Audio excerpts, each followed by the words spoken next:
So the best way to get the best loot in Destiny Rising is mostly from using your Pinnacle energy. Now you do get 120 of this daily at 7 a.m. reset. For NA servers, the time just depends on where you're from and what server you are playing on. Now you can also use your Lumia leaves once a week and get 120 Pinnacle energy reserves in order to get some bonus Pinnacle energy. So you are pretty limited on how much you can do with your Pinnacle energy each week. Now, what can you do without Pinnacle energy, and what should you be running? This is just my advice. You can go and do whatever you want in this game, or maybe just not even play once you have spent all your Pinnacle energy. But if you're like me and you enjoy the game, and you just want to keep farming stuff and getting rewards that are worthwhile, I'm going to be going over what activities I've been doing personally that I've been enjoying and earning good loot in. Now, starting off, we have the Shifting Gates mode. And if you're high in the reward level, you have a chance for an exotic. You get mythic weapon parameters, a mythic weapon just by playing the mode, and you don't even need to spend Pinnacle energy. Now, the next activity that you can do is honestly one of my favorites, and that is going to be the Heroic Strikes. When you do this at the highest reward, you have a 1.2% chance to get an exotic, a 34% chance to get a mythic weapon, a 5% chance to get a mythic weapon choice engram to get a mythic weapon that you already have, 34 mythic weapon parameters. So you basically do 3 of these and you can make a mythic weapon choice engram. And mythic weapons are important because you can't have more than one exotic on at a time. So having a really good mythic weapon with double mythic weapon perks is going to be important. You will also get other material from doing this that you can use to further upgrade your weapons. Now, the other activity that I find myself doing the most, and honestly one of the best activities to do when you don't have any Pinnacle energy, is by doing the Singularity Chaos. Here you can choose whether you want to go for Exotic Void, Arc, or Solar artifacts, and you can also choose which artifacts you want to go for. So make sure you do that before you start running this activity.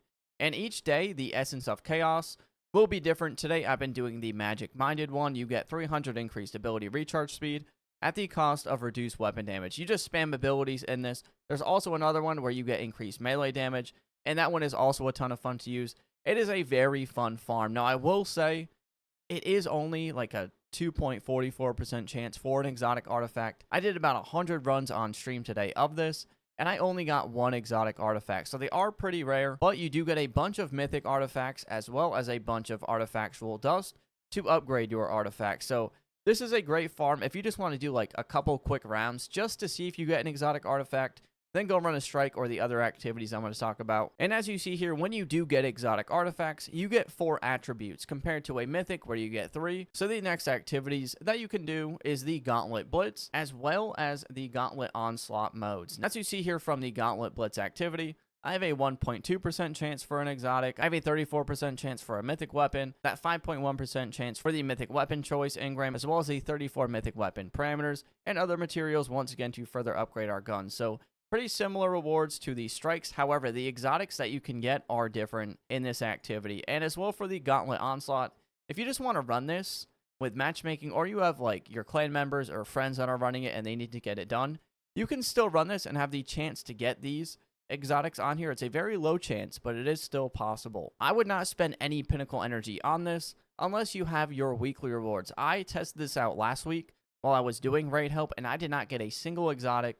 I think I used like 200 plus Pinnacle energy from this activity, maybe even more than that. I really don't know. I used all of it, and I didn't get a single exotic from this 3% drop rate, so I really would not, unless you need these Ascension cells, but you get them from your weekly rewards, so I wouldn't stress too much about even using Pinnacle energy unless it's for your weekly rewards in the first place. Now, if you do find yourself needing enhancement prisms, as well as if you just want some quick mod fragments, you can also run Morgan Spray. I've done this a couple times, weirdly enough. Last week, I needed some of these, so I ended up doing a couple runs just to get the enhancement prisms, as well as the mod fragments that I needed. Now, you also have all the casual modes, but you are limited per day on how many times you could do them and earn loot. The Iron Bar is only available on weekends as well, so you have to take that into account. But honestly, fishing is a lot of fun.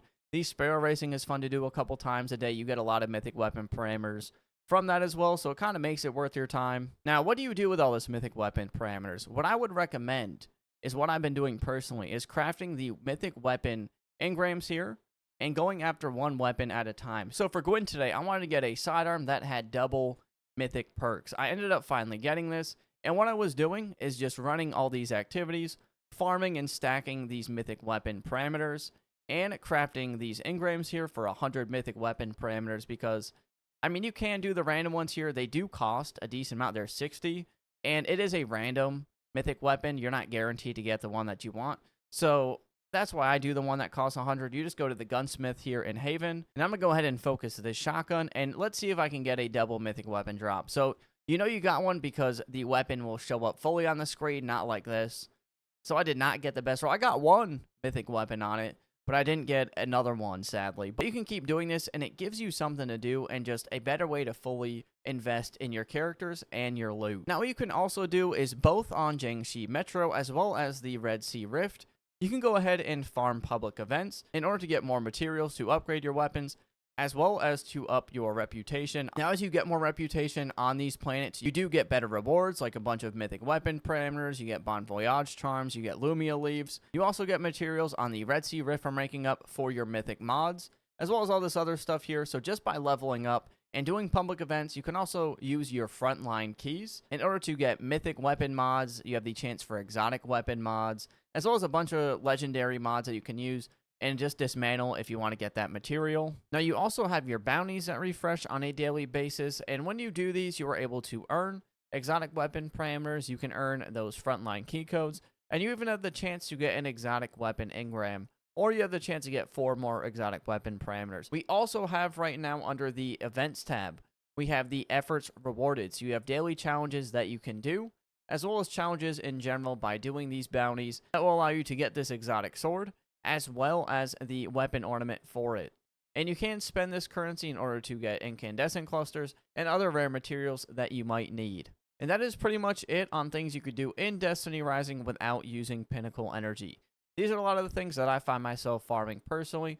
There are other things that you can do, but I figured these are things you could do on a daily basis no matter what's going on in the game. If you like Destiny Rising content that doesn't waste your time, be sure to subscribe, because a lot of people that watch these are not subscribed. So please consider hitting that sub button. I'll see you on the next one.